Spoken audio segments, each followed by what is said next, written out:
नमस्कार मित्रों। एक चार्ट लिया हमने सृष्टि दुबे का, जो इलाहाबाद की रहने वाली है।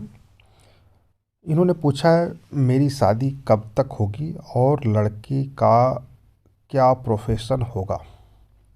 ठीक है, 2 दिन पहले का चार्ट है ये।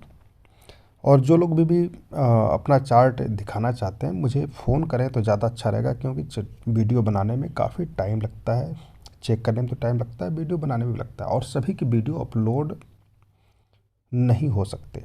ठीक है, फिर भी मैं प्रयास करूँगा ज़्यादा से ज़्यादा, जितना हो सके मैं अपलोड करने का प्रयास करूँगा। ठीक है, अब बात करते हैं चार्ट पर क्या कहता है। ठीक है,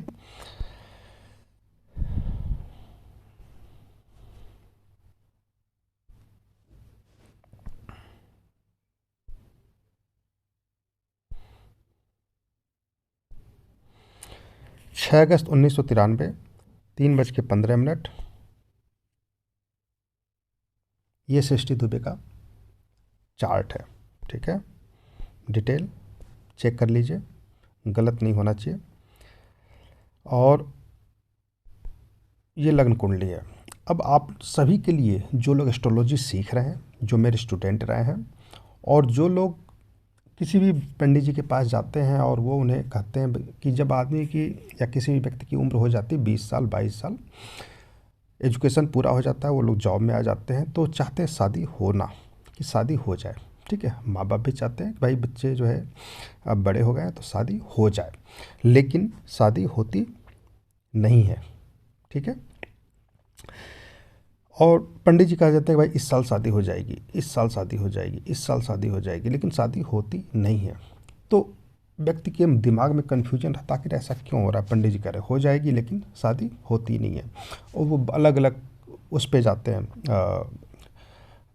सॉफ्टवेयर पे, ऐप पे जाते हैं, जैसे कि एस्ट्रोटॉक हुआ या एस्ट्रो सेज हुआ, एस्ट्रो गुरु हुआ, है ना। और वहाँ पैसे बर्बाद करते रहते हैं, है ना। एक एक फ़ोन पे 20 रुपये पर मिनट है, कोई 50 रुपये पर मिनट है, तो 500 1000 रुपये एक बार में बर्बाद हो जाते हैं। और फिर वो हर साल 5000 10,000 फूंक देते हैं लोग। ठीक है, लेकिन अगर आपके पास अपने पास बेसिक नॉलेज हो तो कोई ब्राह्मण गलत कह रहा है या सही कह रहा है उसको समझ सकते हैं, है ना, किस आधार पे कह रहा है, तो वो आधार में समझाने का प्रयास कर रहा हूँ। अब बेसिक चीज़ें आराम से समझ सकते हैं, मैं समझाता हूँ। किसी भी कुंडली का जो 7वां भाव होता है, जो जहाँ पर 2 नंबर लिखा है, किसी भी घर कुंडली का अलग अलग, है ना, नंबर लिखा होगा, लेकिन जहाँ पे 2 लिखा है यही 7वां भाव होता है, यही मैरिज का भाव होता है, पार्टनर का भाव होता है। जहाँ 8 नंबर लिखा है ये लग्न होता है, ये आपका भाव होता है। ठीक है, तो आपके ठीक सामने जो है वो पार्टनर का भाव होता है, पत्नी का भाव होता है या पति का भाव होता है। ठीक है, अब 2 नंबर मतलब वृषभ राशि। ठीक है, इसका स्वामी कौन होता है?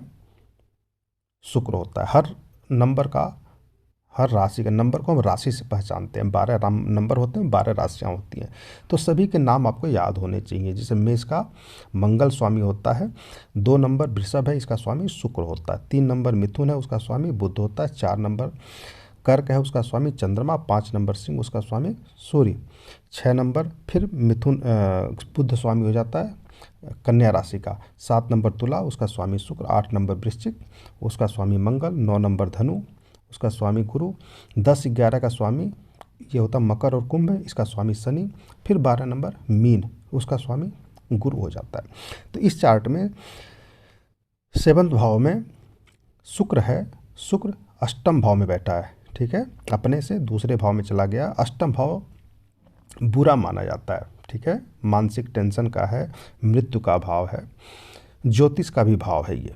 ठीक है, तो 1 नंबर जहाँ लिखा वो 6ठा भाव है, ये अविवाहित चार्ट। इस भाव में अगर शुक्र बैठ जाए तो व्यक्ति अविवाहित रहता है या फिर डाइवोर्स हो जाता है। ठीक है, डाइवोर्स होना फिक्स हो जाता है उसका। अगर इस चार्ट में अगर शुक्र 1 नंबर में बैठा होता, जहाँ 1 नंबर लिखा है, तो डाइवोर्स के चांसेस बढ़ जाते हैं। यहाँ पर 8वें भाव में शादी को लेट करना बताता है। ठीक है, जब वो शुक्र 8 या 12 में बैठ जाता है तो शादी लेट होती है। इस पिछले भी हमने चार्ट डिस्कस किया है, 2 चार्ट पहले, उसमें शुक्र 12वें भाव में बैठा है, जो 30 साल, 32 साल, 35 साल के बाद शादी होती है। ठीक है, एक तो 26 तारीख को जिनका जन्म होता है उनका लेट शादी होती है, बाकी शुक्र जो है 6, 8, 12 में बैठ जाए तो लेट शादी होती है। दूसरा, सूर्य, गुरु, शनि अगर सप्तम भाव में बैठ जाए तो शादी लेट होती है। ठीक है, हम आगे बढ़ते हैं कि शुक्र यहाँ पर अष्टम भाव में बैठा है तो शुक्र की पावर कम हो गई है ना, इसको गड्ढा भाव कहते हैं, 6, 8, 12 है ना, जहाँ 1 नंबर है, 1, 6 नंबर भाव है, जहाँ शुक्र बैठा है वो अष्टम भाव है, इसको बुरा भाव कहा जाता है। इसमें जाकर के उसकी पावर कमज़ोर हो जाती है, तो ये शुक्र के अंदर वो पावर नहीं है कि वो शादी अपनी दशा में दिला पाए। ठीक है, शुक्र मैरिज का कारक है, ये फिक्स है। तो शुक्र दशा अंतरदशा दशा में तो कराने में सक्षम, हालांकि वो अगर मान ली कि 20 से 40 साल की उम्र है तो शुक्र की दशा आएगी, उस समय शुक्र को कारक मान सकते हैं कि शुक्र दशा में, लेकिन उसमें भाव नहीं है, दूसरा भाव, 7वां भाव, 11वां भाव की पावर कमज़ोर हो जाती है ना। तो हमें किसी ऐसे अंतरदशा प्रत्यंतदशा चाहिए जिसमें 2, 7, 11 अच्छे से आ रहे हो, तभी शादी होगी। उसी तरह से यहाँ भी शुक्र अष्टम में आकर के लेट शादी को बता रहा है। तो अब बेसिक चीज़ होता है कि जब हम दशा कौन सी चल रही है उसको हम पकड़ेंगे। ठीक है, दूसरी तरह से हम देखते हैं कि शुक्र किसके घर में बैठा है। शुक्र की दशा अगर नहीं आ रही है तो शुक्र किसके घर में बैठा है, बुध के घर में बैठा है। ठीक है, और बुध कहाँ का स्वामी है, जहाँ 6 नंबर लिखा है, कन्या राशि का भी स्वामी है। ठीक है, तो शुक्र के अंदर वो पावर है, बुध के अंदर वो क्षमता मिली है कि वो शादी करवाए, क्योंकि शुक्र बुध के घर में बैठा है ना। शादी का कारक जो प्लेनेट है शुक्र, वो बुध के घर में बैठा है, तो बुध को पावर मिल गई शादी करवाने की। एक तो पहला नियम हुआ। दूसरा नियम होता है जो डिग्री में सबसे कम डिग्री का होता है प्लेनेट, वो शादी का कारक होता है। ये हमने पिछले चार्ट में भी डिस्कस किया, सभी चार्टों में। तो आप पाएंगे यहाँ पर कि बुध को देखिए 0, 1 डिग्री का है, यहाँ से भी आप देख सकते हैं, हर प्लेनेट के ऊपर डिग्री लिखी हुई है। दूसरा, हम यहाँ से भी देख सकते हैं, ग्रह के ऊपर टच कीजिए, यहाँ आप चेक कीजिए, बुध की डिग्री 0, 1 डिग्री लिखी है, इससे कम किसी की डिग्री नहीं है। ठीक है, तो हम आगे फिर बुध को दोबारा पावर मिल गई मैरिज का कारक होने से। ठीक है, अब देखिए कि बुध की दशा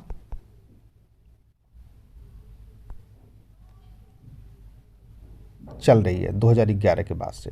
ठीक है, अब बुध में जो है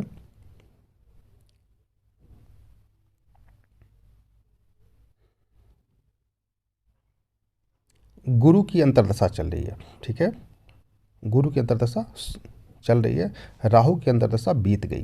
ठीक है, दिसंबर में अभी ख़त्म हुआ है। अब गुरु की अंतर्दशा स्टार्ट हो गई। ठीक है, तो राहु में क्या था, राहु में 1, 2, 3, 5, 9, 12। ठीक है, 1, 2, देखिए राहु में क्या दिख रहा है, सेकंड लाइन में सबसे नीचे राहु दिख रहा है, नीचे वाली लाइन में आप देखेंगे राहु दिख रहा है। तो राहु 1, 2, 3, 5, 9, 12, यहाँ पे 5, 12 जो होता है वो प्रेम दिखाता है, एक भाव सेल्फ होता है, तो 1, 5, 12 यहाँ पर जो है सेल्फ का मतलब यह प्रेम भाव दिखाता है। तो राहु कहीं ना कहीं प्रेम भाव को दर्शा रहा है, लव मैरिज को दर्शा रहा है।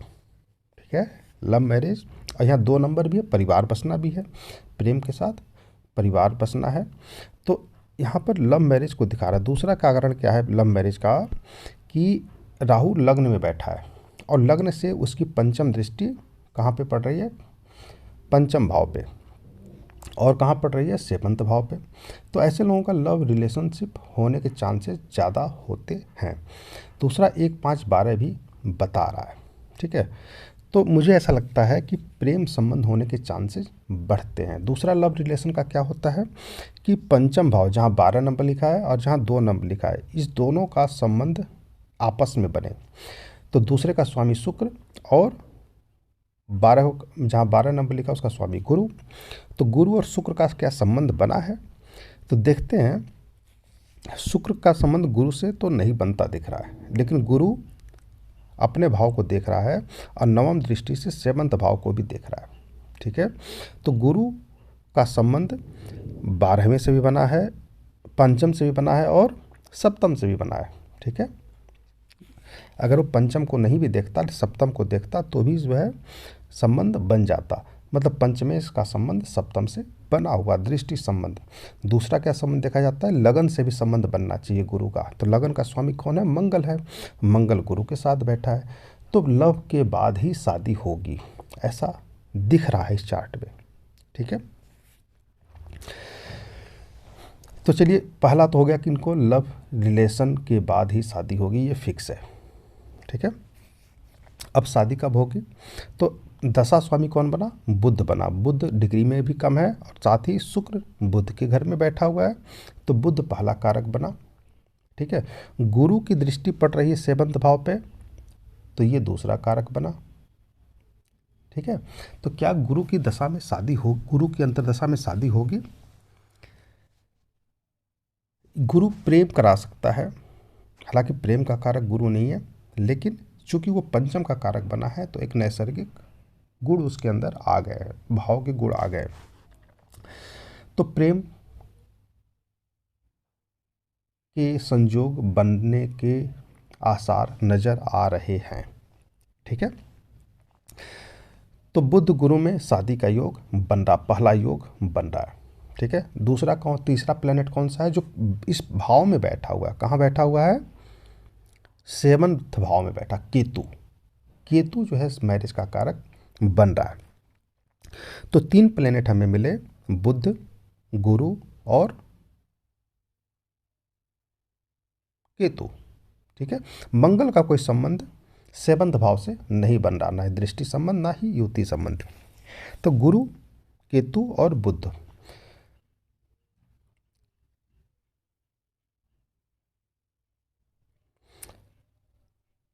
ठीक है।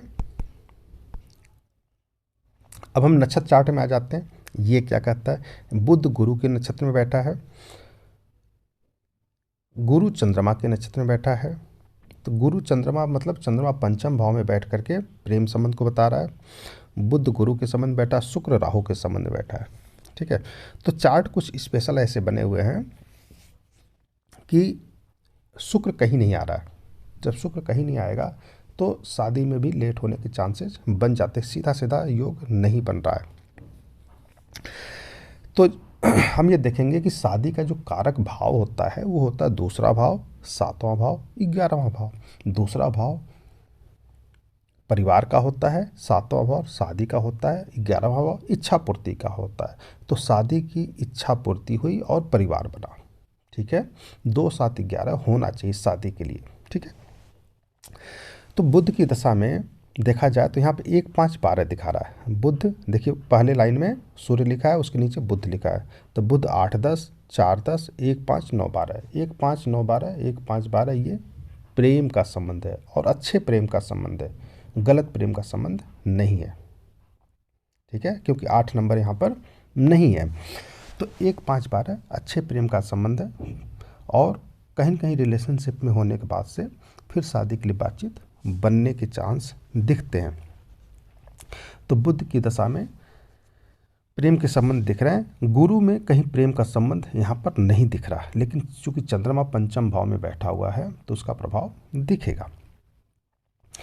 तो गुरु में 2 7 11 नहीं है। ठीक है, लेकिन इसमें 1 6 10 भी नहीं है कि वो निगेटिव भी हो, है ना। तो गुरु की अंतर्दशा में शादी का योग बनता हुआ नजर आ रहा है। और फिर शनि की प्रत्यंतदशा, गुरु में अगला प्रत्यंतदशा शनि का होगा, और शनि के बाद से फिर बुध, फिर केतु, फिर शुक्र। तो बुध में प्रत्यंतदशा में शादी नहीं होगी, केतु में हो सकता है, फिर शनि में, शुक्र में हो सकता है। ठीक है, बुध, गुरु और शुक्र। लेकिन यहाँ पे समस्या क्या है, समस्या ये है कि ट्रांजिट लागू नहीं हो रहा। ठीक है, ट्रांजिट लागू नहीं हो रहा, गोचर लागू नहीं हो रहा, क्योंकि हमें 9वें भाव में जहाँ बुध बैठा है सबसे कम डिग्री का प्लेनेट, यहाँ पर गुरु का या शनि का होना जरूरी है, या तो दृष्टि संबंध हो या युति संबंध हो, या तो गुरु यहाँ पे बैठे या फिर देखे। ठीक है। तो जब ट्रांजिट में हम जाएंगे तो पाएंगे क्या कि गुरु अभी बैठा है अष्टम भाव में। आज के टाइम पे गुरु अष्टम में बैठा है, इसकी दृष्टि नाइन्थ भाव पर नहीं पड़ रही है। शनि की दृष्टि लगन पे तो पड़ रही है, लेकिन नाइन्थ भाव पर नहीं पड़ रही है। चलिए मान लिया शनि वक्री है, स्टार लगा हुआ शनि पे, तो शनि की डिग्री पिछले भाव से देखा जाएगा, मकर राशि से, तो दृष्टि तो है, लेकिन गुरु का भी पूरा होना चाहिए, है ना। जब तक दोनों का पूरा नहीं होगा शादी नहीं होगी। तो ये सप्तम में आएगा और शनि उस समय वक्री रहे, तब वो नाइन्थ को देखेगा, तब शादी होगी। तो ये सब ट्रांजिट लागू नहीं हो रहा है, ठीक है। ये सब ट्रांजिट लागू नहीं हो रहा है। ये सब ट्रांजिट लागू होगा अप्रैल 2027, 15 मार्च 2027 को। तो शादी का जो टाइम है वो 15 मार्च 2027 के आसपास बनता हुआ नज़र आ रहा है, ठीक है। वो शुरू हो जाएगा 15 जून 2027 से, 15 जून 2026 से शुरू हो जाएगा, लेकिन दशा शुक्र की जो है वो मार्च से स्टार्ट हो रही है। तो 15 मार्च 2027 के आसपास शादी का योग बनता हुआ नज़र आ रहा है।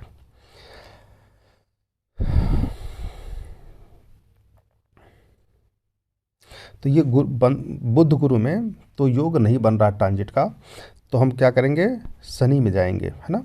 शनि में देखेंगे तो शनि में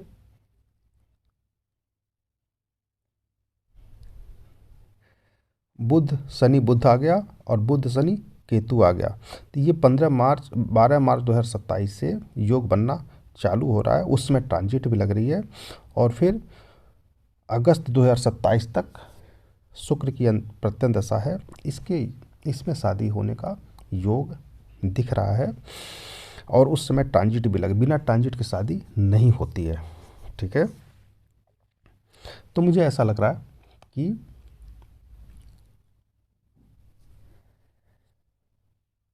अप्रैल 2027 में शादी के योग बन रहे हैं, ठीक है। मार्च से लेकर के स्टार्ट होगा और जून उन तक शादी होने का योग बन रहा है। वो कैसे, और शनि को मैंने इसलिए चुना कि आप देखेंगे कि शनि में 2, 7, 11 भी एक्टिव है, ठीक है। 2, 7, 11 भी एक्टिव है, 1, 5, 9 भी एक्टिव है, ठीक है। और शुक्र भी यहाँ पे आ रहा है। तो इसलिए जो है अप्रैल 2027 में शादी के योग बन रहे हैं। देखिए ट्रांजिट चार्ट।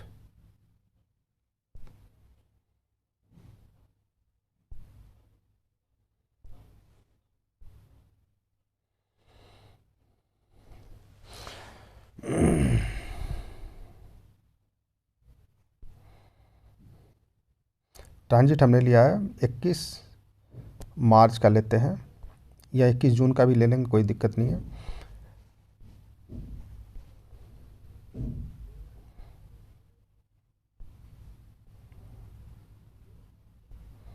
सत्ताईस,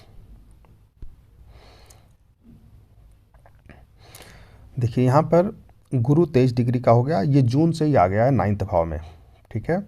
और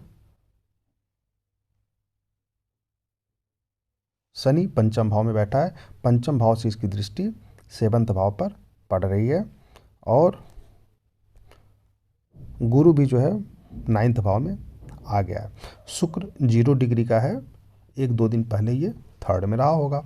तो अप्रैल में शादी होने के योग बन रहे हैं, उस समय तक शादी का माहौल जो है, टाइमिंग जो शुरू हो जाएगी वो जून 2026 से शुरू हो जाएगी, केतु की अंतर्दशा में शुरू हो जाएगा, और शुक्र की प्रत्यंतदशा, शुक्र की अंतर्दशा आते आते, शुक्र की प्रत्यंतदशा आते आते शादी हो जाएगी। तो टाइम है, लेट है शादी, इसका जो है हमारे हाथ में तो कुछ नहीं है, जो चार्ट कह रहा है उसके आधार पे ये मैंने प्रिडिक्शन किया। उपचार के रूप में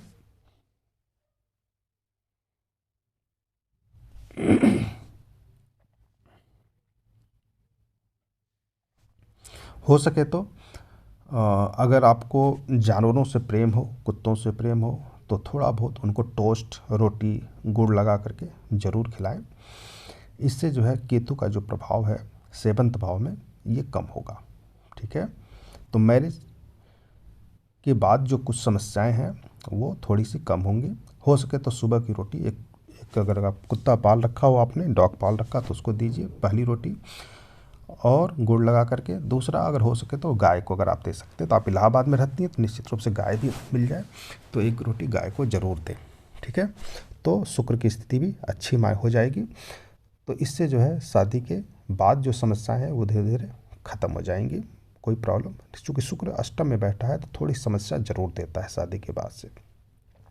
तो वो सब चीज़ें नॉर्मल हो, मतलब ये नियम बना लेंगी तो समस्याएं नहीं आएंगी। ठीक है, धन्यवाद।